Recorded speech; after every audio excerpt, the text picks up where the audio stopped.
أعوذ بالله من الشيطان الرجيم. بسم الله الرحمن الرحيم. وإذ استسقى موسى لقومه فقلنا اضرب بعصاك الحجر فانفجرت منه 12 عينا قد علم كل أناس مشربهم كلوا واشربوا من رزق الله ولا تعثوا في الأرض مفسدين. وإذ قلتم يا موسى لن نصبر على طعام واحد فادع لنا ربك يخرج لنا مما تنبت الأرض من بقلها وقثائها وفومها وعدسها وبصلها قال أتستبدلون الذي هو أدنى بالذي هو خير اهبطوا مصرا فإن لكم ما سألتم وضربت عليهم الذلة والمسكنة وباءوا بغضب من الله ذلك بأنهم كانوا يكفرون بآيات الله ويقتلون النبيين بغير الحق ذلك بما عصوا وكانوا يعتدون صدق الله العظيم. الحمد لله رب العالمين والصلاة والسلام على سيد المرسلين وعلى آله وأصحابه الغر الميامين. أعوذ بالله من الشيطان الرجيم. بسم الله الرحمن الرحيم.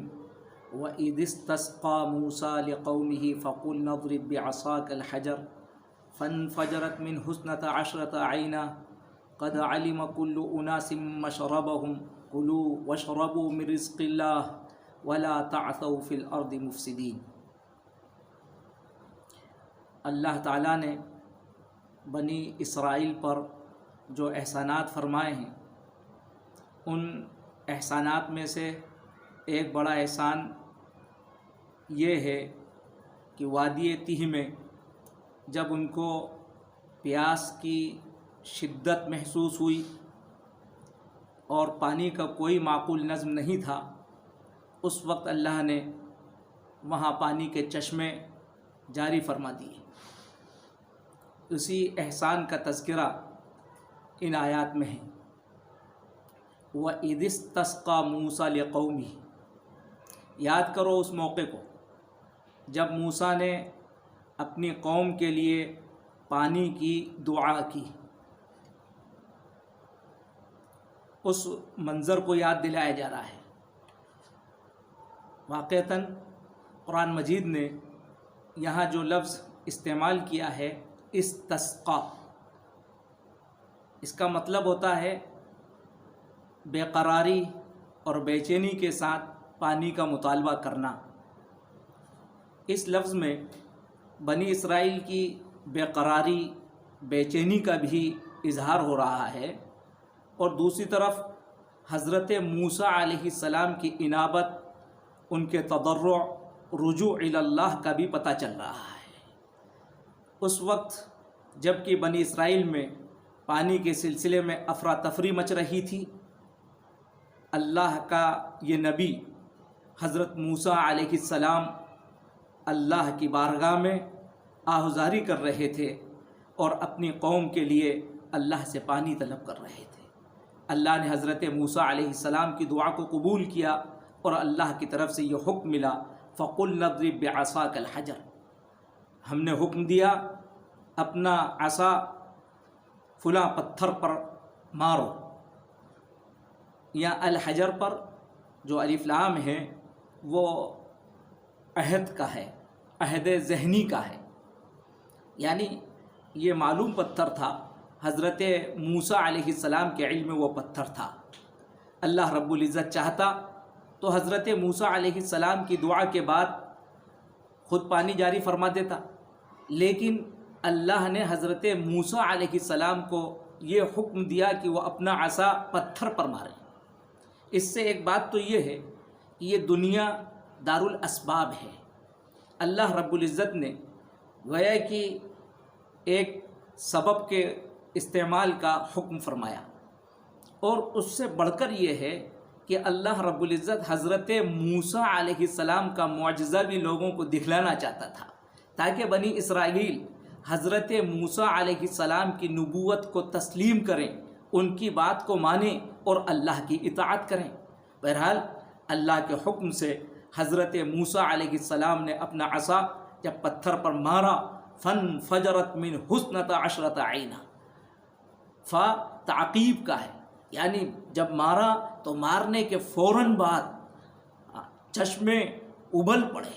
فانفجرت، انفجار کا جو لفظ یہاں استعمال کیا گیا ہے، اس سے یہ معلوم ہوتا ہے کہ وہ چشمے بڑی شدت کے ساتھ، پوری اور روانی کے ساتھ ابل پڑے، اور ابلنے کے ساتھ وہ بہہ بھی پڑے۔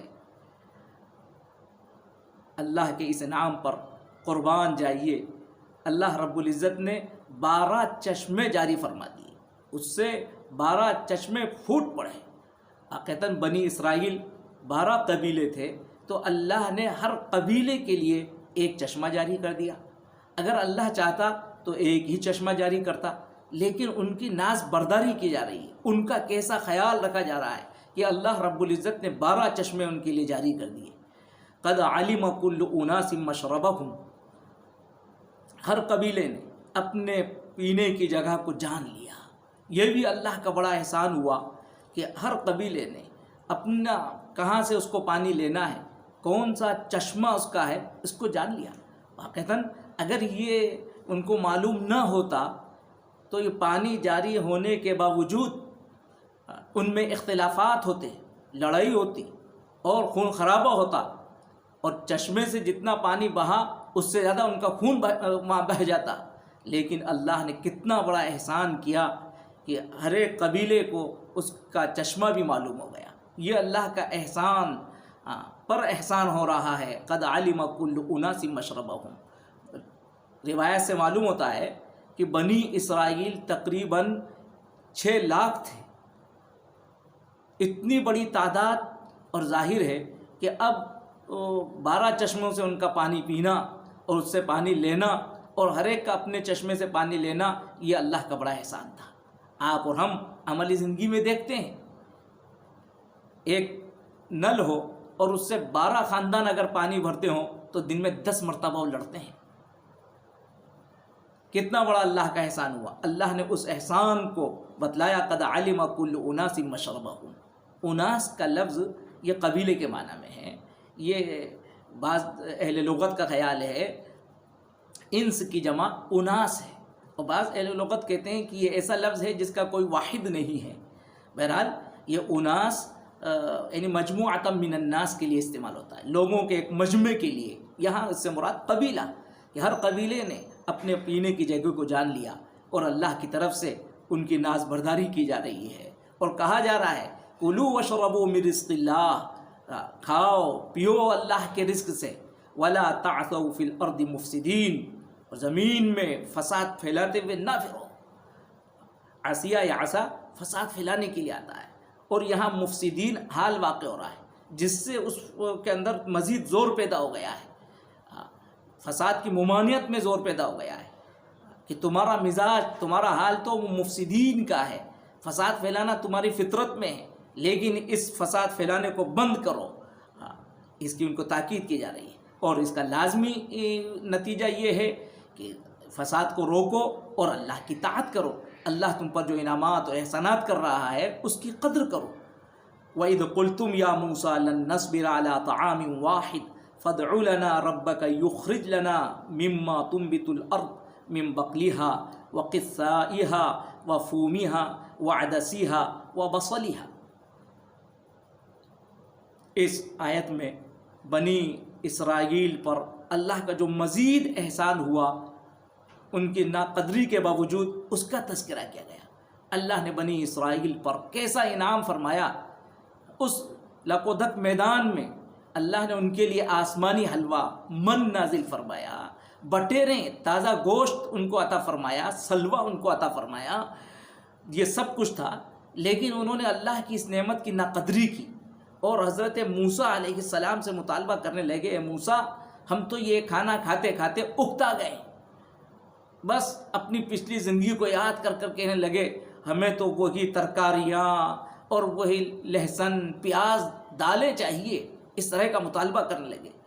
بہرحال اللہ کی نعمت کی ناقدری، لیکن اس کے باوجود اللہ کی طرف سے ان کی ناز برداری کی جا رہی ہے، ان کو یاد دلایا جا رہا ہے، یاد کرو، اس منظر کو اپنی نگاہوں کے سامنے لاؤ۔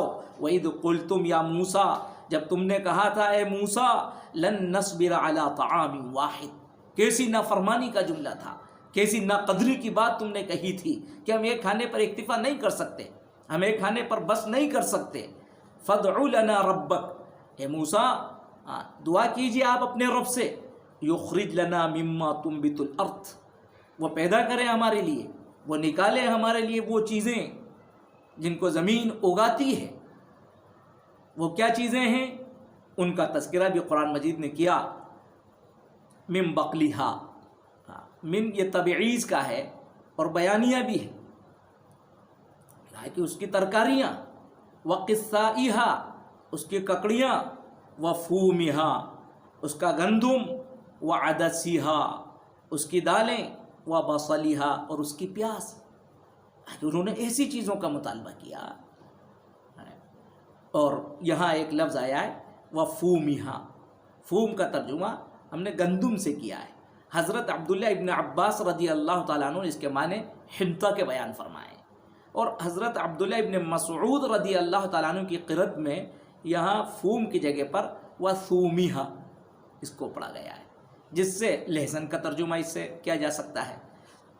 مفسرین نے دونوں طرح کے ترجمے اس کے کیے ہیں، اور عربی زبان میں اس کی بھی گنجائش ہے کہ سا کو فا سے بدل دیا جائے، اور اس کی کچھ مثالیں۔ اس کے بعد لوگوں نے یہ بھی سمجھا ہے کہ یہاں جو فا ہے یہ سا سے بدل کر آیا ہے۔ بہرحال ان چیزوں کا انہوں نے مطالبہ کیا۔ حضرت موسیٰ علیہ السلام نے اس وقت ان کو متنبہ کیا کہ یہ کر کیا رہے ہو۔ حضرت موسیٰ نے کہا قال اتستبدلون الذی هو ادنی بالذی هو خیر، کیا تم بدلے میں لے لو گے اس چیز کو جو حقیر ہے، معمولی ہے، اس کے مقابلے میں جو سراپا خیر ہی خیر و بہتر ہے، اعلیٰ ہے، افضل ہے۔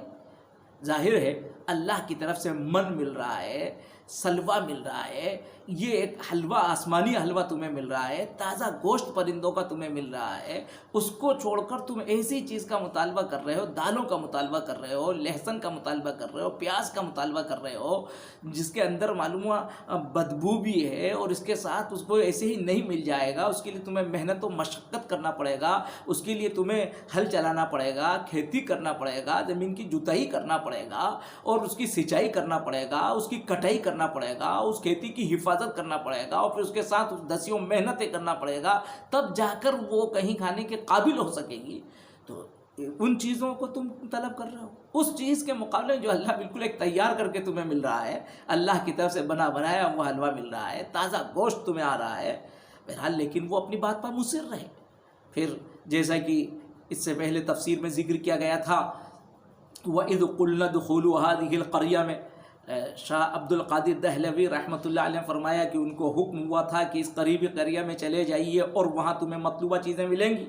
بہرحال اس آیت وہ قصہ اس سے پہلے آ چکا ہے، اور یہاں بھی اجمالی طور سے اس کا تذکرہ ہے، اہبطوا مصرا، اللہ کی طرف سے حکم ہوا کسی شہر میں چلے جاؤ، اور واقعتاً یہ جو انداز ہے اس میں اللہ کی ناراضگی جھلک رہی ہے۔ اہبطوا مصرا، اہبطوا مصر کا مطلب بالکل یہ جیسے ہم ناگواری کا اظہار کرتے ہیں اور کسی سے یوں کہتے ہیں اردو میں جیسے محاورے کے طور پر جاؤ کسی شہر میں جا پڑو، بالکل اسی انداز کی بات یہاں اللہ نے کہی ہے۔ اہبطوا مصرا، مصرا یہ نکرہ استعمال ہو رہا ہے، یعنی کسی بھی شہر میں جا پڑو اگر تمہیں، اور آگے بھی معلوم ہو رہا ہے جس میں ان کی حقارت و استہجان ان کے سوال میں معلوم ہوتا ہے، فَإِنَّ لَكُمْ مَا سَأَلْتُمْ، اللہ نے فرمایا وہاں تمہیں ملے گا وہ جو تم نے مانگا ہے۔ سآلہ کا لفظ خود حقارت کو بتلا رہا ہے۔ بہرحال اللہ کی طرف سے ان کو یہ حکم ہوا۔ یہاں مصرن سے کوئی عام شہر مراد ہے، اس مصر سے وہ مصر مراد نہیں ہے، وہ مصر تو غیر منصرف استعمال ہوتا ہے، مصرن اس کو منصرف استعمال ہوا، یعنی کوئی شہر جو وہاں کا ہوگا۔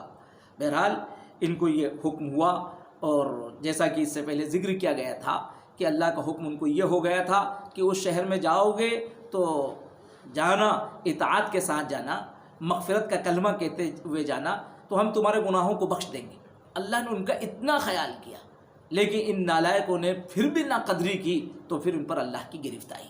بہرحال ان کا مزاج ہی یہ تھا کہ اللہ کی نعمتوں کی ناقدری کرتے تھے۔ اس کی سزا اللہ کی طرف سے ان کو یہ دی گئی، جس کا تذکرہ یوں قرآن مجید نے کیا ہے، وَضُرِبَتْ عَلَيْهِمُ الذِّلَّةُ وَالْمَسْكَنَةُ وَبَاءُوا بِغَضَبٍ مِّنَ اللَّهِ، ضُرِبَتْ عَلَيْهِمُ الذِّلَّةُ، ذلت ان پر مسلط کر دی گئی، ذلت ان پر لیس دی گئی، مسکنت ان کے اوپر مسلط کر دی گئی، وَبَاءُوا بِغَضَبٍ مِّنَ اللَّهِ، اور وہ اللہ کے غضب کے مستحق ہو گئے۔ بہرحال تو یہ ذلت اور مسکنت، ذلت کا مطلب یہ ہے ناقدری، بے حیثیتی، یعنی اللہ نے ان کے اوپر بے حیثیتی کو مسلط کر دیا۔ اللہ کی نگاہ کے اندر بھی وہ بے حیثیت ہو گئے، ان کی کوئی قدر و منزلت نہ رہی، اور دنیا کے لوگوں کی نگاہ میں بھی اللہ نے ان کی عزت چھین کر ان کو بے قدر کر دیا، کیونکہ انہوں نے اللہ کی نعمتوں کی ناقدری کی۔ جو اللہ کی نعمت کی ناقدری کرتا ہے تو پھر اللہ رب العزت اس کو بھی دنیا کے اندر ناقدرہ کر دیتا ہے، بے قدر اس کو کر دیتا ہے، بے عزت اس کو کر دیتا ہے۔ وہی سزا ان کو ملی۔ مسکنت کا مطلب یہ ہے کہ بس بیچارگی، پستی، ان کی اولو العزمی ختم ہو گئی۔ انسان کے اندر جو بلند حوصلگی ہوتی ہے، جو انسان کے اندر دلیری ہوتی ہے، جرأت ہوتی ہے، وہ سب اللہ نے ان سے لے لی۔ اب ان کے اندر کوئی جرأت نہیں رہی، کوئی دلیری نہیں رہی، حوصلہ مندگی نہیں رہی، بس پستی ہو گئی، لاچاری ہو گئی، بڑھ کر کوئی کام کرنے کا جذبہ اور حوصلہ ان کا باقی نہیں رہا، بس بزدلی کی کیفیت ان کے اوپر طاری ہو گئی۔ اسی کو مسکنت سے تعبیر کیا۔ یہ اللہ کی طرف سے ان کو یہ سزا دی گئی، وَضُرِبَتْ عَلَيْهِمُ الذِّلَّةُ وَالْمَسْكَنَةُ، اور اسی کو یہ کہا وَبَاءُوا بِغَضَبٍ مِّنَ اللَّهِ، اور وہ اللہ کے غضب کے مستحق ہوئے۔ یہی سب اللہ کا غضب بھی ہے، اور یہ جو کچھ ہوا، یہ جو ان کو سزا ملی ہے، اس کا سبب بھی اللہ نے آگے ذکر کر دیا، ذَلِكَ بِأَنَّهُمْ كَانُوا يَكْفُرُونَ بِآيَاتِ اللَّهِ، یہ سزا اللہ کی طرف سے ان کو اس لیے ملی ہے، با سببیہ ہے، یہ اس لیے ہوا اس لیے کہ وہ اللہ کی آیات کا انکار کرتے تھے، وَيَقْتُلُونَ النَّبِيِّينَ بِغَيْرِ الْحَقِّ، اور نبیوں کو قتل کرتے تھے ناحق طور سے۔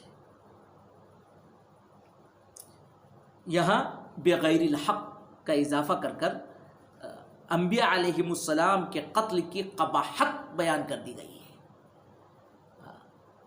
انبیاء کا قتل کرنا یہ خود سنگین گناہ ہے، اور مزید اس کی قباحت، یعنی بغیر الحق، وہ بھی اس کو سمجھتے تھے کہ ہم انبیاء علیہم السلام کا قتل جو کر رہے ہیں یہ ناحق طور سے کر رہے ہیں۔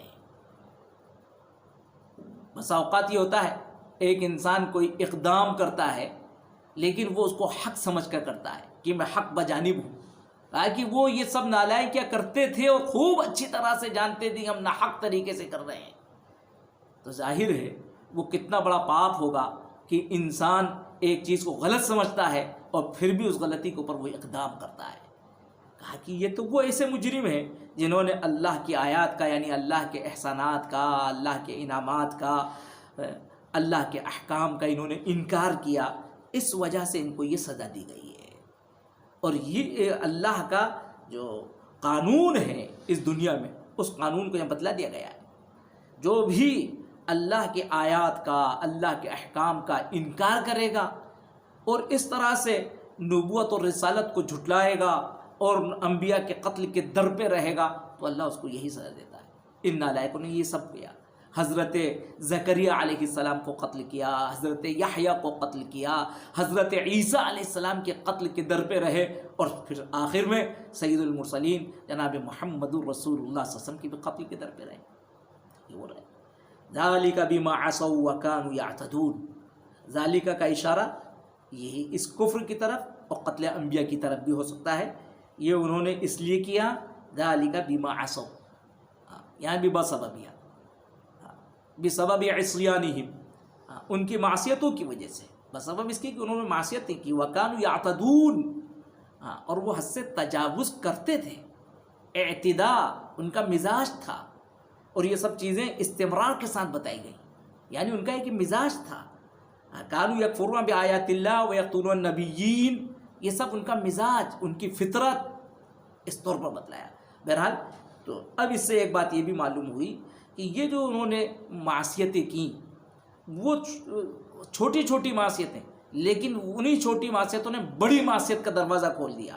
وہ جو حکم عدولی کرتے تھے حضرت موسیٰ علیہ السلام کی باتوں کی، بس اس حکم عدولی نے اتنا ان کو جری کر دیا، اتنا گناہوں میں بڑھا دیا کہ پھر وہ انبیاء علیہ السلام کے قتل کے در پہ ہوئے، اللہ کی آیات کا کھل کر انکار کرنے لگے، اور اسی وجہ سے پھر ان کو پر یہ عذاب مسلط ہو گیا۔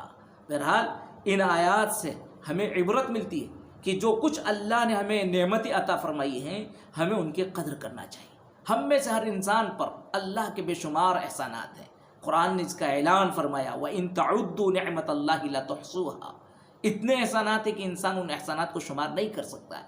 ہم میں سے کوئی یہ نہیں کہہ سکتا ہے کہ مجھ پر میرے اللہ کا احسان نہیں ہے۔ ہم میں سے ہر شخص اللہ کے احسانات، اس کے انعامات میں ڈوبا ہوا ہے۔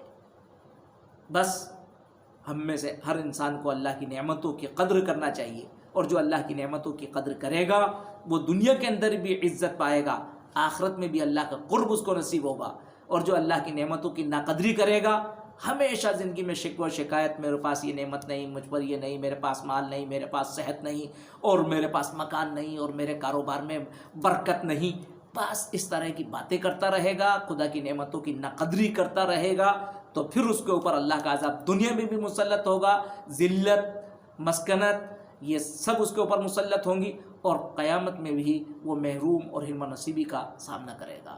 اللہ رب العزت ہم سبھی کو نیک توفیق عطا فرمائے، آمین یا رب العالمین۔